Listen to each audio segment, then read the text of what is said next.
Arakan আর্মির হাতে NID যাওয়ার ঘটনা তদন্ত করছে ইসি। মিলেছে প্রাথমিক সত্যতা, সীমান্তে বিজিবির নজরদারি বৃদ্ধি।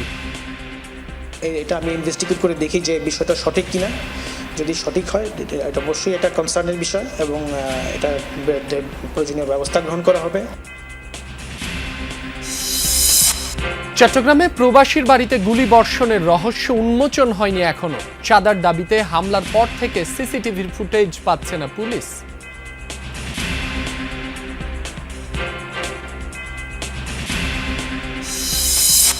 ভারী বৃষ্টিতে পূর্ব জাপানে আকস্মিক বন্যা ও জলাবদ্ধতা, তলিয়ে গেছে বহু সড়ক, রেলওয়ে, ক্ষতিগ্রস্ত বিদ্যুৎ কাঠামো।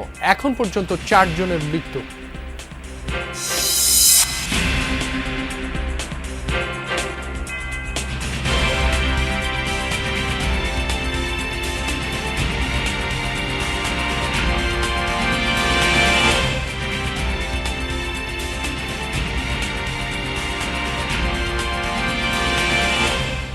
যমুনা নিউজে আমন্ত্রণ। আপনাদের সঙ্গে আছি মাসুম রাব্বি। এতক্ষণ শিরোনাম দেখছিলেন। দর্শক, ম্যাচটি কভার করতে ডারউইনে আছেন সহকর্মী হাসান আল মারুফ। সরাসরি যুক্ত হচ্ছি তার সঙ্গে। মারুফ, প্রস্তুতি ম্যাচে 54 রানে অল আউট হবার পর তানজিদ তামিমের সেঞ্চুরি, শান্ত মুমিনুলরাও বেশ ভালো ব্যাটিং করছেন। টাইগার ব্যাটারদের প্রত্যাবর্তনের রহস্য কি মনে হচ্ছে জানাবেন আমাদের। Rabbi, what an innings, what a comeback for Bangladesh. যে আলোচনাটা ছিল, সমালোচনা ছিল, প্রশ্ন ছিল এই টেস্টের আগে, বাংলাদেশ আসলে কতদিন টিকতে পারবে অস্ট্রেলিয়ার এই অ্যাটাকের সামনে। শক্তিশালী একটা দল, শক্তিশালী একটা একাদশ, সেই দলটার সামনে বাংলাদেশ ন্যূনতম প্রতিরোধ গড়তে পারবে কিনা সেসব নিয়ে প্রশ্ন ছিল। কিন্তু যেভাবে বাংলাদেশ কামব্যাক করেছে, প্রথম দিনে পেসারদের দাপট, হাসান মাহমুদ, এবাদত, তাসকিনদের পর আজকে যেভাবে ব্যাটাররা পারফর্ম করছে, মোমিনুল হক 49 রানে ফিরেছেন। তবে তানজিদ হাসান তামিম অস্ট্রেলিয়ার মাটিতে অস্ট্রেলিয়ার বিপক্ষে সেঞ্চুরি, প্রথম বাংলাদেশ হিসেবে টেস্টে অস্ট্রেলিয়ার মাটিতে সেঞ্চুরি, নিঃসন্দেহে দারুণ একটা অর্জন। তাও টেস্ট ক্যারিয়ারে নিজের মাত্র দ্বিতীয় ম্যাচে, প্রথম ম্যাচে তিনি 30 রান করেছিলেন এক টেস্টে, সেখান থেকে অস্ট্রেলিয়ার মাটিতে দারুণ একটা কামব্যাক তানজিদ তামিমের জন্য। বাংলাদেশ লিড নিয়েছে শক্তিশালী অস্ট্রেলিয়ার বিপক্ষে। 23 বছর পর বাংলাদেশ টেস্ট খেলতে এসছে, সেই দলটার বিপক্ষে বাংলাদেশ এখন লিড নিয়েছে ড্রাইভিং সিটে। এমনকি টেস্ট জয়ের সুবাসটাও বাংলাদেশ এখন পাচ্ছে। বড় একটা লিড যদি বাংলাদেশ নিতে পারে, সব মিলে নিঃসন্দেহে বাংলাদেশের জন্য এই টেস্টটা জয়ের ক্ষেত্রে বাংলাদেশ অনেক বেশি এগিয়ে যাবে। এখন পর্যন্ত এই ঘ্রাণটাই আসলে পাওয়া যাচ্ছে ডারউইনের বাতাসে। অস্ট্রেলিয়ানরা গতকালকে পর্যন্ত যেসব প্রশ্ন তুলছিল, সেখান থেকে গতকালকে হাসান মাহমুদের বোলিং এর পর থেকে সবকিছু আসলে পাল্টে গেছে, সব চিত্র। জেসন গিলেস্পির সাথে কিছুক্ষণ আগে কথা বলছিলাম, তিনি আসলে ইমপ্রেসড বাংলাদেশের এমন পারফরমেন্সে। 23 বছরে বাংলাদেশের কতটা উন্নতি সেটাই তিনি বলছিলেন। হাসান মাহমুদের দুর্দান্ত বোলিং এর প্রশংসা তো এখানে আছেই, তানজিদ তামিমের ব্যাটিং, পুরো স্টেডিয়ামের গ্যালারি থেকে সবাই দাঁড়িয়ে করতালিতে অভ্যর্থনা জানিয়েছে তানজিদ তামিমকে।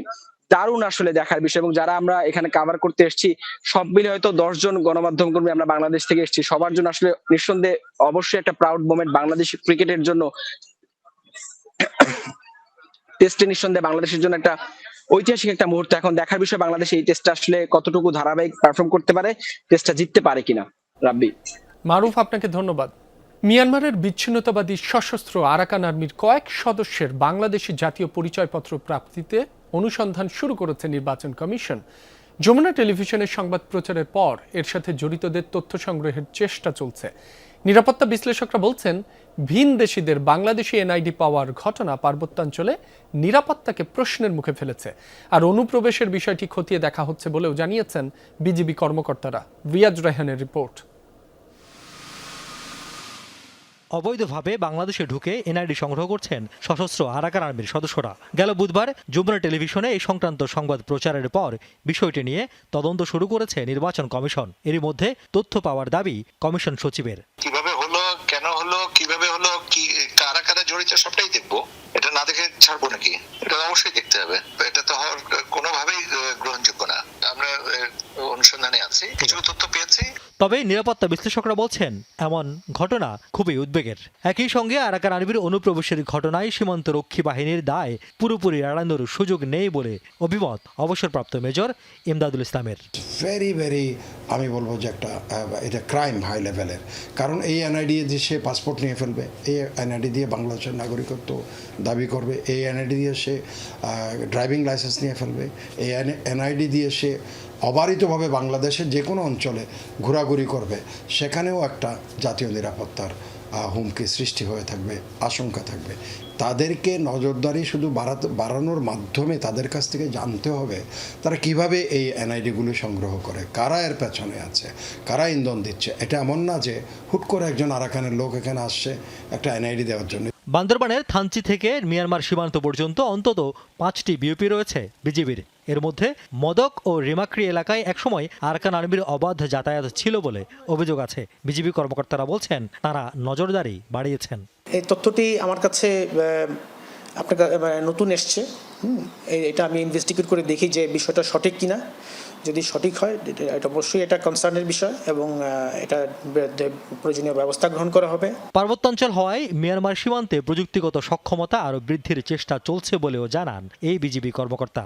পোরাস বর্ডার হওয়ার কারণেই কিন্তু বিভিন্ন সময়ে দেখা যাচ্ছে যে বিভিন্ন নন স্টেট অ্যাক্টরগুলো এই পাশে চলে আসছে, ও পাশে চলে আসছে। রিয়াজ রায়হান, যমুনা নিউজ, ঢাকা।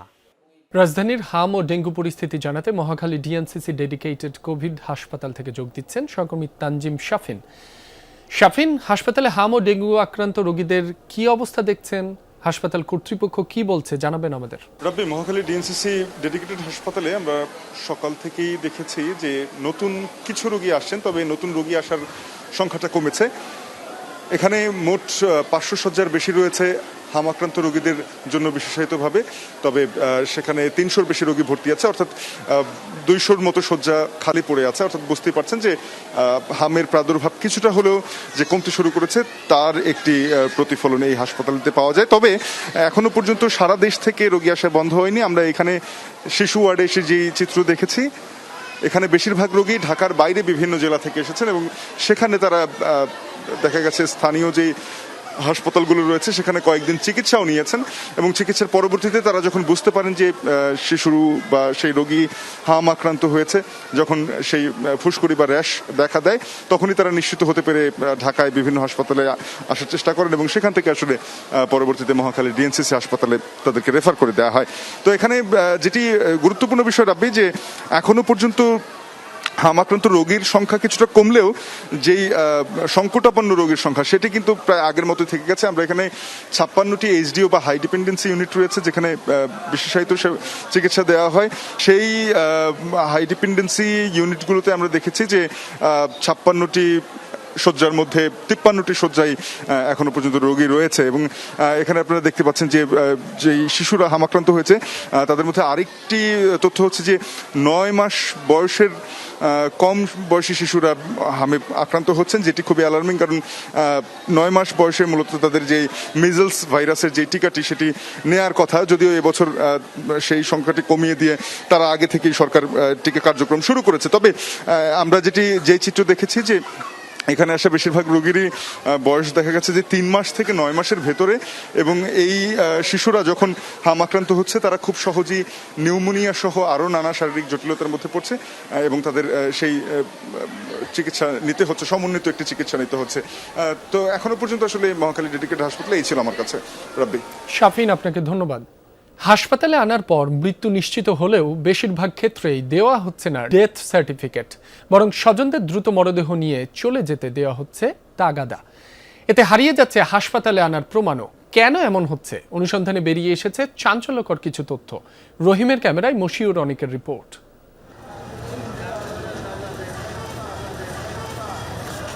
প্রতিদিনই হাসপাতালে আসে অসংখ্য সংকটাপন্ন রোগী। কেউ চিকিৎসা নিয়ে ফিরে যান, কারো আর ফেরা হয় না। রাত 3টা, হঠাৎ বুকে ব্যথা নিয়ে হাসপাতালে রোগী। ইমার্জেন্সির ডাক্তার ইসিজি করে মৃত্যু নিশ্চিত করলেন। এরপরই শুরু সিন্ডিকেটের তৎপরতা। অনুসরণ করি আমরা।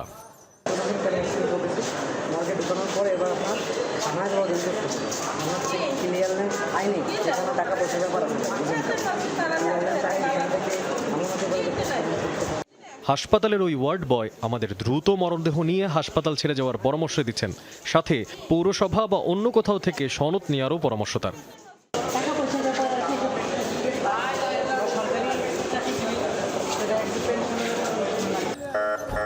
স্বজনদের বলা হয় সাথে নিতে পারবেন না হাসপাতালের কাগজপত্র। সার্টিফিকেট দেওয়া হয় নাই।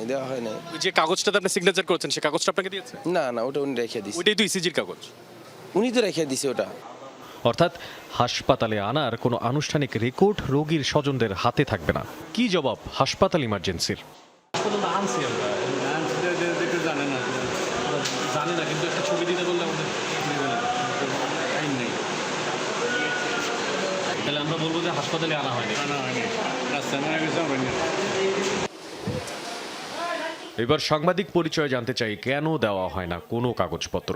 ডেথ সার্টিফিকেট মানে অটোপসি দেওয়া, সেই অটোপসিটা আপনাকে পুলিশ ক্লিয়ারেন্স দিয়ে নিতে হবে, এই কথাটাই তো আপনাকে বলেছি। আপনি বললেন যে ডেথ সার্টিফিকেট ছাড়া নেওয়া যাবে কিন্তু কোনো কাগজপত্র দেওয়া যাবে না, কেন বলেন তো? এটা পরিচালক সাহেবের যা আমাদের স্যারেরা যা বলছে তাই আমরা। এক কিশোরী গলায় ফাঁসি দিয়ে আত্মহত্যা করেছে, পুলিশ কেসও আছে, তারপরেও আইনি পদক্ষেপ ছাড়াই পরিবারের কাছে হ্যান্ডওভার করা হচ্ছিল মরদেহ। আপনার এই কাগজটা একটু দেখতে পারি? এটা তো পুলিশ কেস, তাই না? পুলিশ কেস এখন কীভাবে বলবো? আপনি তো এখানে লিখছেন পুলিশ কেস। এটা কী সমস্যা ছিল? ওই যে হিঙ্গি ফাঁসি দেওয়া, তাই না? তাহলে এই পাশে এটা কেন দিলেন? এটা ভুল হয়েছে। এটা ভুল হয়েছে। কি লেখা ছিল এখানে? আমি আমার স্বজনের মৃতদেহ কোনো প্রকার সনদপত্র এবং ময়নাতদন্ত ছাড়া ফেরত যেতে চাই, এতে কোনো সমস্যা হলে হাসপাতাল কর্তৃপক্ষ দায়ী থাকবে না। পুলিশ আসবে, পুলিশ আসার পর যদি মনে করে যে উনি লাশটা ছেড়ে দিবে, ছাড়বে, না হলে আপনার এটা কিন্তু অটোপসি হবে, এটা ওনাকে বলা হয়। তো যখন এটা বলা হয় ম্যাক্সিমাম পার্টি বলে কি যে ভাই আমার এই ঝামেলায় দরকার নেই, আমাকে লাশ ছেড়ে দেন। অভিযোগ আছে তড়িঘড়ি করে মরদেহ বের করায় স্টাফদের পাশাপাশি ভূমিকা রাখে অ্যাম্বুলেন্স সিন্ডিকেট। তাদের টার্গেট থাকে দ্রুত কে কত বেশি মরদেহ পরিবহন ও তা থেকে আয় করতে পারল। অন্যদিকে নথিতে নাম না থাকায় মৃতের হার বা ডেথ রেট কম দেখাতে পারে হাসপাতাল কর্তৃপক্ষ। ওরাও হসপিটালের সাথে কন্ট্যাক্ট করে নেয় বা করে নেয়, ওরা 20,000 আনে না, 10,000 আনে না, 5,000 আনে না, 15,000 আনে, সেটা তো আমরা জানি না, এটা ওদের বিজনেস। মানে এখানে এরকম একটা সিন্ডিকেট হয় এটা জানি। হাসপাতালে আনার পর মৃত্যু নিশ্চিত হলে ডেথ সার্টিফিকেট ছাড়া হাসপাতাল ত্যাগের কোনো সুযোগ নেই বলছে স্বাস্থ্য বিভাগ। যদি ওই টিকিট ছাড়া তাকে এমনি মৌখিকভাবে বলে ছেড়ে দিলেন, এটির সুযোগ নেই। যদি উনি কোনো ক্লু পান, ডেথের কারণ লিখবেন, আর না হলে উনি ব্রড ডেট হিসেবেই উনি ওনার ওই টিকিটের উপরেই উনি এটা সত্যায়ন করে দিবেন কিংবা উনি লিখে দিবেন। মেডিকেল এথিক্সে তরুণ ডাক্তারদের যে পদ্ধতিগুলো শেখানো হয় তারই কিছু কিছু বাস্তবায়ন করা সম্ভব হয় না হাসপাতালগুলোতে। প্রশ্ন হচ্ছে, এই নিয়মের ফাঁকে যদি কোনো অপরাধী অপরাধ করে বের হয়ে যায়, তবে তার দায় কিছুটা হলেও কি হাসপাতাল কর্তৃপক্ষের উপরে বর্তায় না? মশিউর অনিক, যমুনা নিউজ, ঢাকা। 15 আগস্ট ঘিরে নিষিদ্ধ আওয়ামী লীগ ও এর অঙ্গ সংগঠনের প্রস্তুতি সভা থেকে 53 নেতাকর্মীকে আটক করেছে রাজধানীর ভাটারা থানা পুলিশ। বৃহস্পতিবার রাত 9টার দিকে ভাটারা থানার একটি আবাসিক এলাকার এম ব্লকের 28 নম্বর সড়কের একটি ভবন থেকে আটক করা হয় তাদের। থানার ভারপ্রাপ্ত কর্মকর্তা জানান, 15 আগস্ট শোক দিবস পালনের প্রস্তুতি নিচ্ছিল তারা। বিভিন্ন এলাকায় ঝটিকা মিছিল করার পরিকল্পনাও ছিল তাদের। এ সময় তাদের কাছ থেকে বেশ কিছু প্ল্যাকার্ড ও ব্যানার উদ্ধার করা হয়। পুলিশের দাবি, ঢাকা শহরের বিভিন্ন স্থানে সহিংসতা করার পরিকল্পনাও ছিল সমবেত ব্যক্তিদের। আটক 53 জনের বিরুদ্ধে সন্ত্রাস বিরোধী আইনে মামলা দেওয়া হবে বলে জানিয়েছে পুলিশ।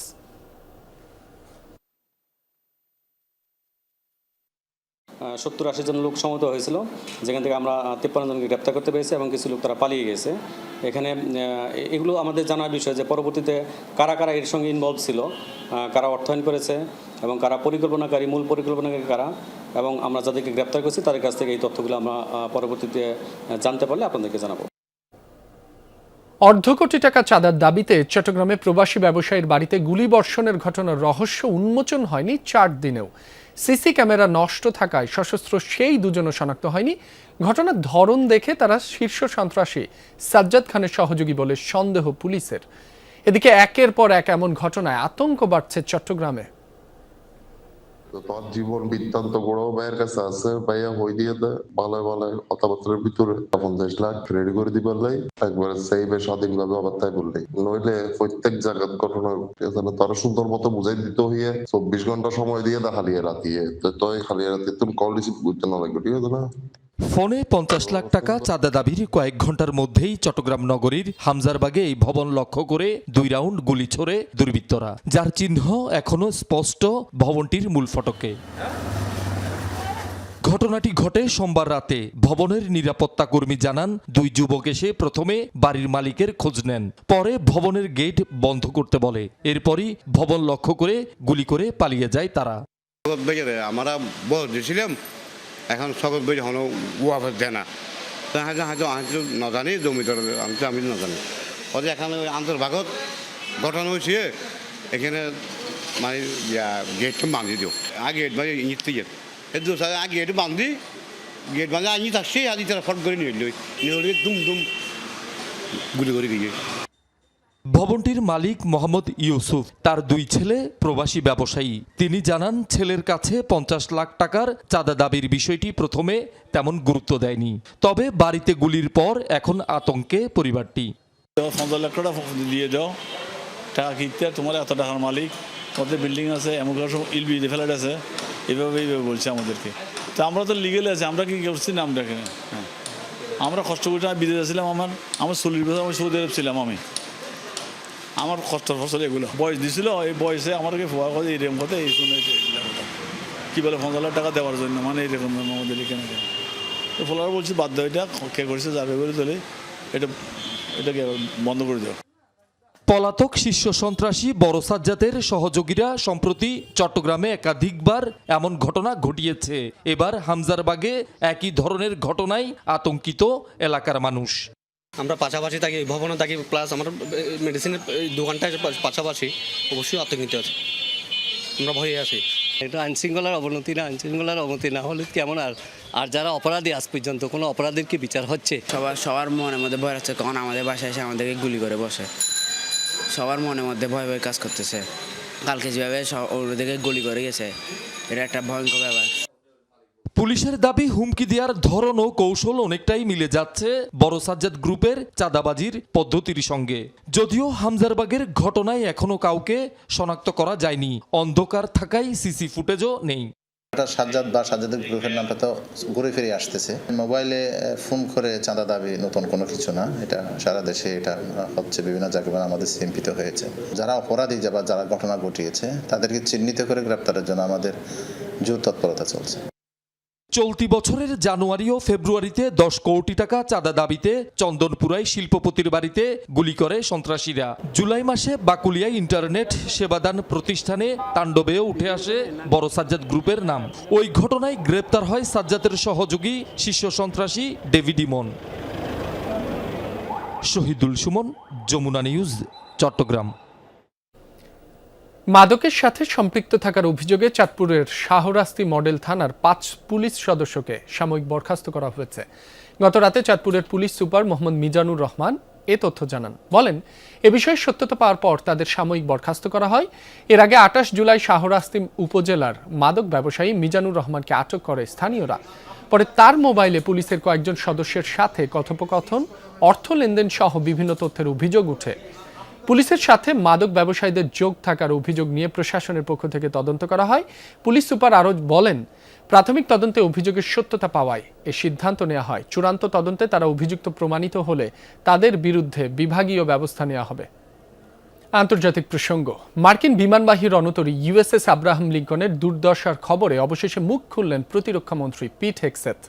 নাবিকদের দুরবস্থা ও মনোবল কমে যাওয়ার খবরকে সম্পূর্ণ ভুলভাবে উপস্থাপন করা হয়েছে বলে দাবি করেন তিনি।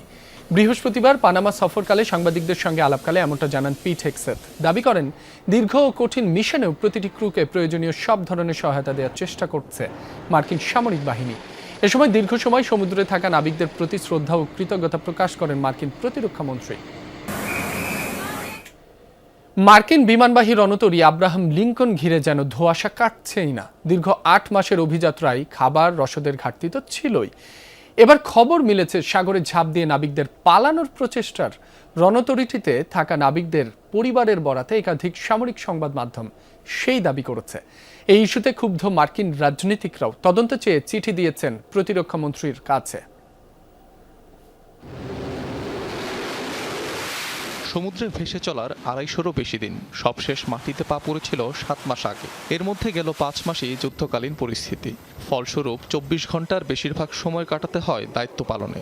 এভাবেই দিন কাটছে মার্কিন বিমানবাহী রণতরী ইউএসএস আব্রাহাম লিঙ্কনের প্রায় ৫,০০০ নাবিকের। পরিস্থিতি এতটাই গুরুতর যে কয়েকজন নাবিক জাহাজ থেকে সাগরে ঝাঁপ দেওয়ার চেষ্টা করেছেন বলে সিএনএন সহ বিভিন্ন আন্তর্জাতিক গণমাধ্যমের প্রতিবেদন প্রকাশিত হয়। এমনকি নিজেদের মধ্যে সংঘর্ষেরও গুঞ্জন ওঠে। এছাড়াও যুদ্ধযানটিতে থাকা গোসলখানা, শৌচাগার, লন্ড্রি সিস্টেমের অচলাবস্থার খবরটিও প্রকাশ্যে আসে। খাবার ছাড়াও ঘাটতি রয়েছে সাবান, ডিওড্রেন্ট ও টুথপেস্টের মতো নিত্য প্রয়োজনীয় সামগ্রীর। যে নাবিকের পরিবারের সঙ্গে কথা বলেছি তারা অনেক চিন্তিত ও উদ্বিগ্ন। তারা জানেন না তাদের পরিবারের সেই সদস্যটি কেমন আছেন। তারা সবাই কর্তৃপক্ষের কাছ থেকে নিশ্চয়তা চাইছেন এবং এ ব্যাপারে দ্রুত পদক্ষেপ নেওয়ার আহ্বান জানিয়েছেন। সম্প্রতি সান ডিয়েগোতে নৌবাহিনীর কর্মকর্তাদের সঙ্গে বৈঠক করে ক্ষোভ ও উদ্বেগের কথা জানান নাবিকদের পরিবারের সদস্যরা। রণতরীটির অভ্যন্তরীণ পরিস্থিতি নিয়ে তদন্তের দাবি জানিয়েছেন মার্কিন রাজনীতিকরা। কড়া সমালোচনা করেছেন ট্রাম্প প্রশাসনের। দুঃখজনকভাবে আমি অবাক হইনি। আমাদের একজন প্রেসিডেন্ট, একজন কমান্ডার ইন চিফ আছেন যিনি সেনাদের মানসিক স্বাস্থ্য সমস্যা নিয়ে উপহাস করেছেন। আমাদের একজন প্রতিরক্ষা মন্ত্রী আছেন যিনি আমাদের সেনাদের বাঁচিয়ে রাখার চেয়ে টেস্টোস্টেরন পরীক্ষার দিকেই বেশি মনোযোগ দেন। এদিকে প্রতিরক্ষা মন্ত্রী পিট হেগসেথ এবং ভারপ্রাপ্ত নৌপ্রধান হাং চাওয়ের কাছে উদ্বেগ প্রকাশ করে চিঠি দিয়েছেন মার্কিন সিনেটর ও আর্ম সার্ভিসেস কমিটির সদস্য রিচার্ড ব্লুমেন্থাল। এতে ইউএসএস আব্রাহাম লিঙ্কনে থাকা সেনাদের জীবনযাত্রার মান ও মার্কিন নৌবাহিনীর বর্তমান সক্ষমতা নিয়ে বেশ কিছু তীক্ষ্ণ প্রশ্ন তোলেন তিনি।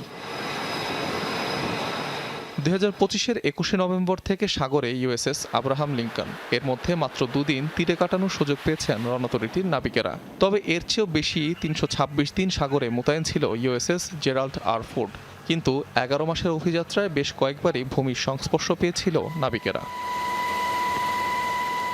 অনিক রহমান, যমুনা নিউজ। মার্কিন ও মেক্সিকান সামরিক বাহিনী সীমান্তবর্তী রিও গ্রান্ডে নদী বরাবর বড় আকারের সামরিক মহড়া চালিয়েছে। সম্প্রতি মেক্সিকান জুয়ারেজ কার্টেলকে সন্ত্রাসী সংগঠন হিসেবে চিহ্নিত করে মার্কিন স্টেট ডিপার্টমেন্ট। এর প্রেক্ষিতে বৃহস্পতিবার এক্স স্মৃতিস্তম্ভের চারপাশে যৌথভাবে টহল দেয় দুদেশের রক্ষী বাহিনী। দ্বিজাতিক এই মহড়ায় হেলিকপ্টার, ডগ স্কোয়াড ও সামরিক বিভিন্ন সাজোয়া যান নিয়ে অভিযান চালায় মার্কিন ও মেক্সিকান সামরিক সেনারা। অভিযানে কার্টেল কিংবা অন্যান্য সন্ত্রাসী সংগঠনের বিরুদ্ধে ব্যবহার করা হবে আরও শক্তিশালী হাতিয়ার, হুঁশিয়ারি দিয়েছেন মার্কিন ফেডারেল প্রসিকিউটর। রেকর্ড বৃষ্টিপাতে বিপর্যস্ত জাপানের পূর্বাঞ্চল। বিভিন্ন স্থানে দেখা দিয়েছে আকস্মিক বন্যা ও জলাবদ্ধতা। চলমান দুর্যোগে এখন পর্যন্ত 4 জনের মৃত্যু হয়েছে। এদের মধ্যে একজন গাড়ির ভেতরে আটকে পড়ে পানিতে ডুবে প্রাণ হারান। কর্তৃপক্ষ জানিয়েছে গেল 24 ঘন্টায় চিবা রাজ্যে 360 মিলিমিটারের বেশি বৃষ্টি রেকর্ড করা হয়েছে, যাতে তলিয়েছে বহু সড়ক ও রেলওয়ে। সংলগ্ন অঞ্চল হওয়ায় বৃষ্টির পানি তলিয়েছে রাজধানী টোকিওর বহু এলাকাও। ক্ষতিগ্রস্ত বিদ্যুৎ কাঠামো, অন্ধকারে প্রায় 25,000 বাড়ি। এদিকে দুর্যোগপূর্ণ আবহাওয়ার কারণে ব্যাহত হচ্ছে জাপানের নারিতা বিমানবন্দরের ফ্লাইট কার্যক্রম। শুক্রবার এয়ারপোর্টটিতে ভোগান্তিতে পড়েন কমপক্ষে 7,000 যাত্রী।